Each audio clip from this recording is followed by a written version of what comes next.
नमस्कार, अग्निपथ देख रहे हैं आप। मैं हूं आपके साथ राखी और आज अग्निपथ में हम बात करेंगे उपचुनाव किसका चलेगा दाव। विश्व 2023 के लिए छत्तीसगढ़ में मुकाबला रोचक नजर आ रहा है। दोनों ही राजनीतिक दल अपनी ताकत झोंक रहे हैं। मुद्दों की राजनीति के बीच राजनेताओं के बयान भी चर्चा में हैं।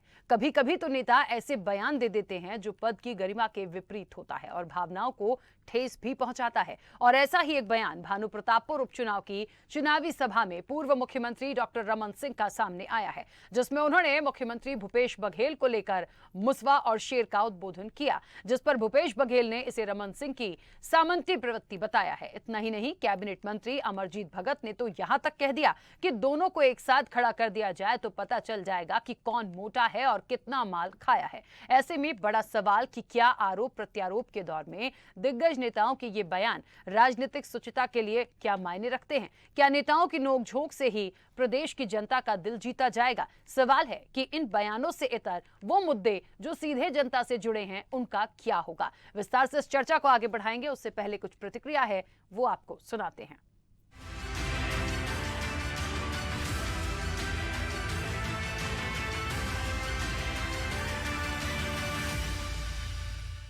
तो मोहन मंडावी जितना बता रहे थे तो उसी में से एक किस्सा मेरे को याद आया जो भूपेश बघेल के लिए 100% सही है।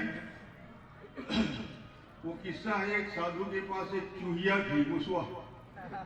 चूहे जानते नहीं, मुसवा पाले रही। वो मुसवा अगर कुटी के आसपास घूमत रहे, दार भात खाए और घूमत रहे। वो कुटिया के बाहर जाने लगी जब मुसवा, तो बिलई और हपके और दौड़ी। फिर वो मुसवा बिलई आते महाराज में किसे बोला बिलई बना दे महाराज, तो बोला गंगा जल छिड़क के थे बिलई बन जा। बिलई बन जाते तो गांव भर घूमने लगते, कुकुर धक्के पर तोड़ाते। फिर आगे किसे महाराज बोला कुकुर बना दे, गंगा जल छिड़क के थे कुकुर बन जा। कुकुर बन के जंगल घूमे और जान लगी, इसको भगवा दौड़ते हफ्ते पर। तो किसे महाराज बोल भगवा बना दे। महाराज तो महाराज जी से गंगा जल हाथ में लिस और इसकी भगवा बन जा। भाई भगवा जैसे ही बनते महाराज हर दौड़ते, अब तोला खाऊ महाराज। ये मुसवा की हालत ऐसे होगी, भगवा बन गई। पूरा छत्तीसगढ़ लूटा थे, पूरा छत्तीसगढ़ लूटा थे। और तुम्ही तुहरे वोट नहीं से जिन कमंडल में जल छिड़क के बोला मुसवा ने भगवा बना दो। अब चुनाव आने वाला है 5 तारीख के, हाथ में गंगा जल लेके बटन कमल के बटन दबाओ और बोलो पुनः मुस्का भरो, भगवान फिर मुसवा बन गई। पक्की बात है। ताली बजा के दोनों हाथ समर्थन करिए। ब्राह्मण नेताओं जी को प्रचंड बहुमत के साथ विजयी बनाना है। बाकी किस्सा कहानी फिर हम बताऊं। धन्यवाद। रमन सिंह, मैं गढ़िया किसान हूँ। मुझे कभी वो चूहा, कभी बिल्ली, कभी कुत्ता, इन विशेषणों से विभूषित कर रहे हैं, तो ये उनको बर्दाश्त नहीं हो रहा है। छत्तीसगढ़िया किसान उसको बर्दाश्त नहीं हो रहा है और उसकी प्रवृत्ति जो सामंती प्रवृत्ति, इस प्रकार से जब चूहा, बिल्ली, कुत्ता से विशेषण से विभूषित कर रहे हैं, ये उनके सामंती प्रवृत्ति को दर्शाता है।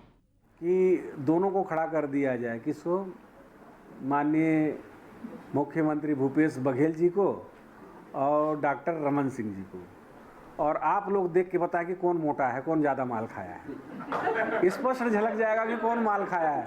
15 साल तक खाया है, तो 15 साल में तो कौन मोटाया है, कौन मुसवा से शेर टाइप का मोटा उसके टाइप का हो गया है।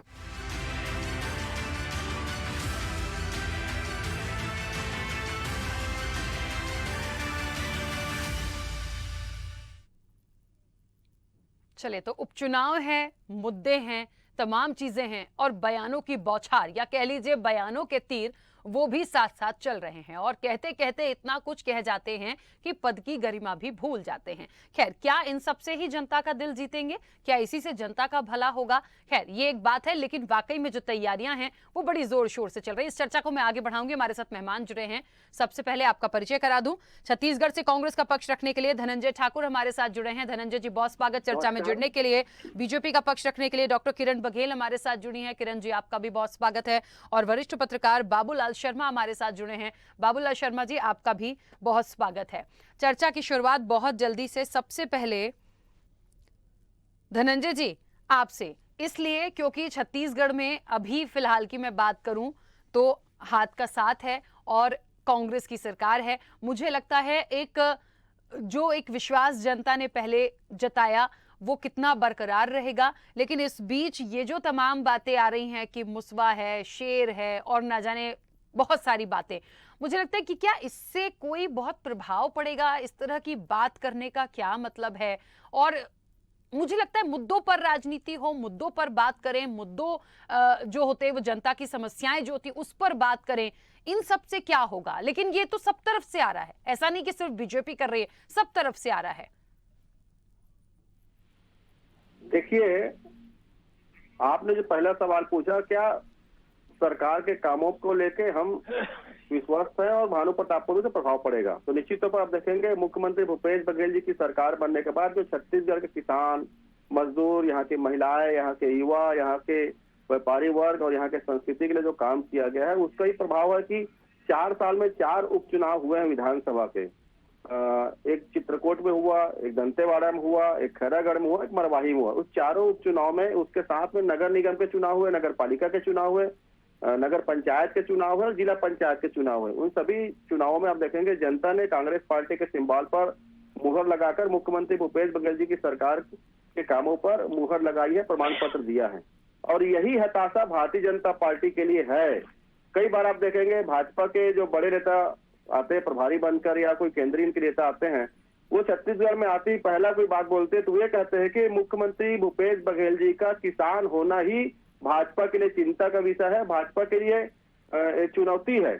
और लगातार आपने एक और अच्छी बात कही कि क्या मुद्दों की कमी है, तो निश्चित तौर पर मुख्यमंत्री भूपेश बघेल जी की सरकार के 4 साल के काम में छत्तीसगढ़ खुशहाल हुआ है। भारतीय जनता पार्टी के पास कोई मुद्दा नहीं बचा है, इसीलिए इस प्रकार के उलझुल बातें कर रहे हैं। और मैं आपके सवाल पे आया कि मुसवा और उसमें आ जाता हूँ, तो डॉक्टर रमन सिंह जी मुझे इस बात बोलने बड़ा दुख हो रहा है। एक्चुअल में वो अहंकारी व्यक्ति हैं। जब वो छत्तीसगढ़ के मुख्यमंत्री थे तो उस दौरान भी आप देखेंगे माननीय मुख्यमंत्री जो है भूपेश बघेल जी हमारे जो प्रदेश अध्यक्ष हुआ करते थे, उस दौरान उनको छोटा आदमी करके उनके खिलाफ उन्होंने एक अपनी जो मनस्ता है उसको प्रदर्शित किया था।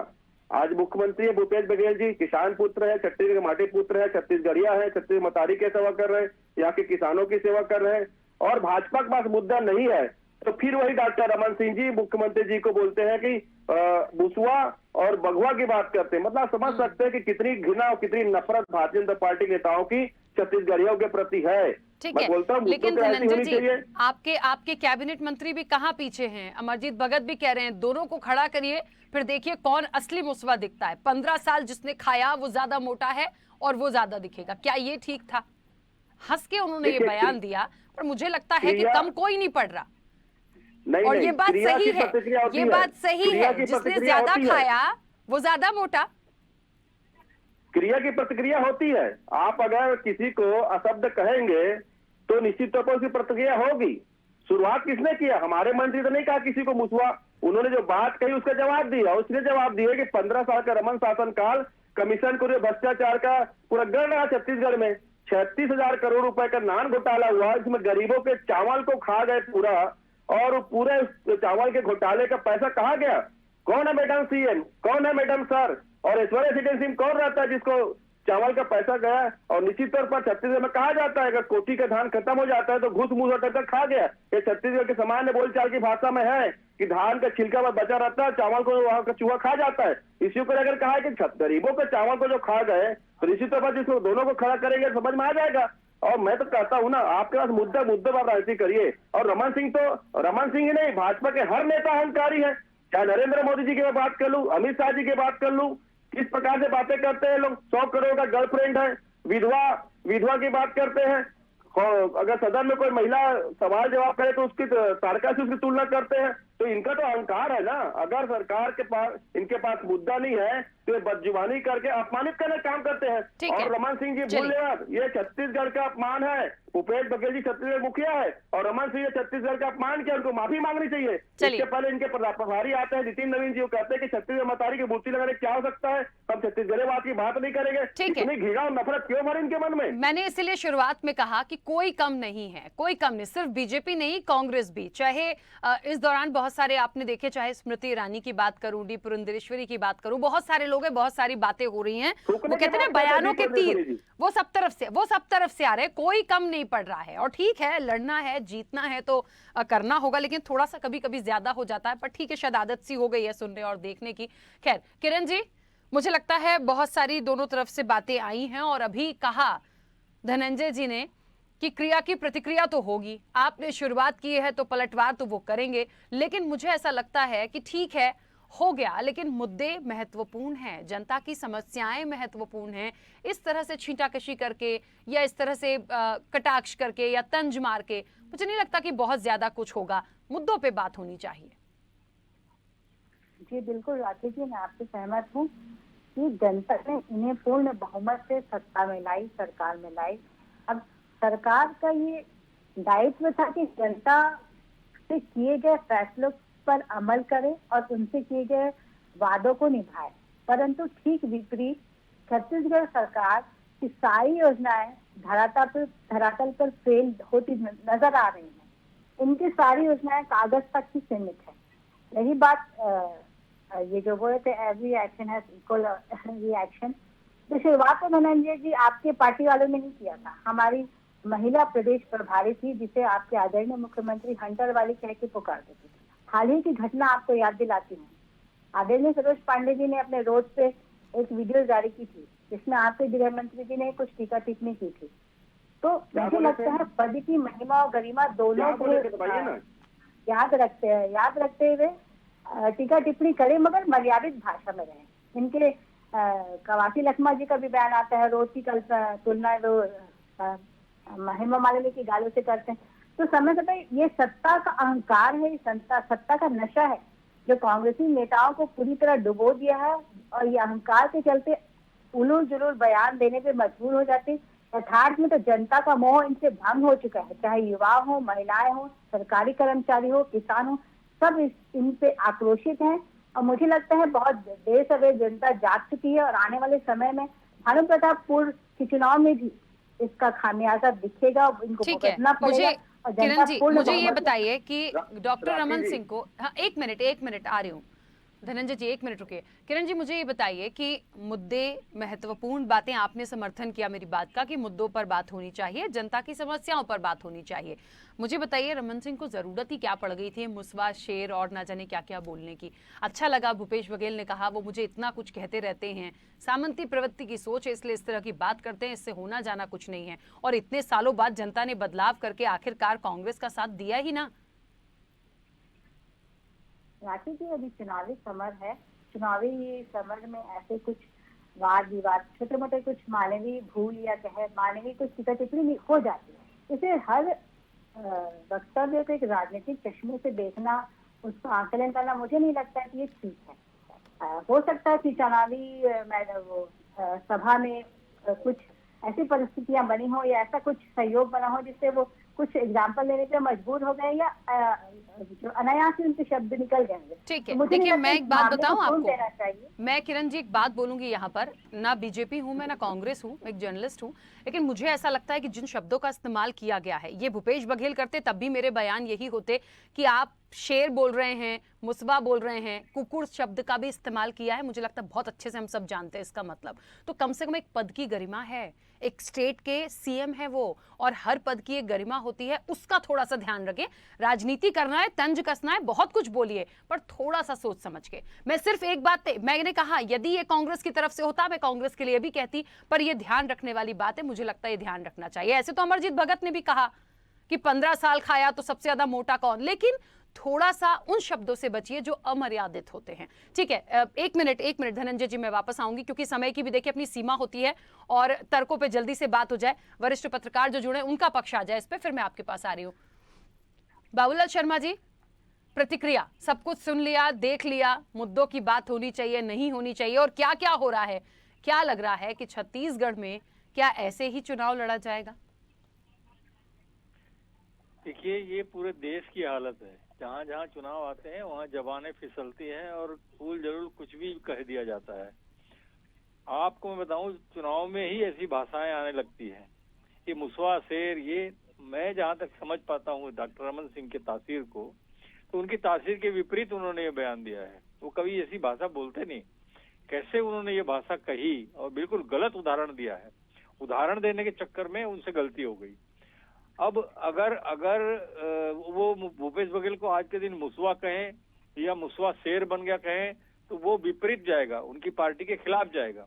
और भूपेश बघेल की छवि जो इस वक्त है, अभी में अखबार में मैं एक सर्वे पढ़ रहा था, उस सर्वे में सरकारों के खिलाफ, मुख्यमंत्रियों के खिलाफ एंटी इनकम्बेंसी का सर्वे हुआ है।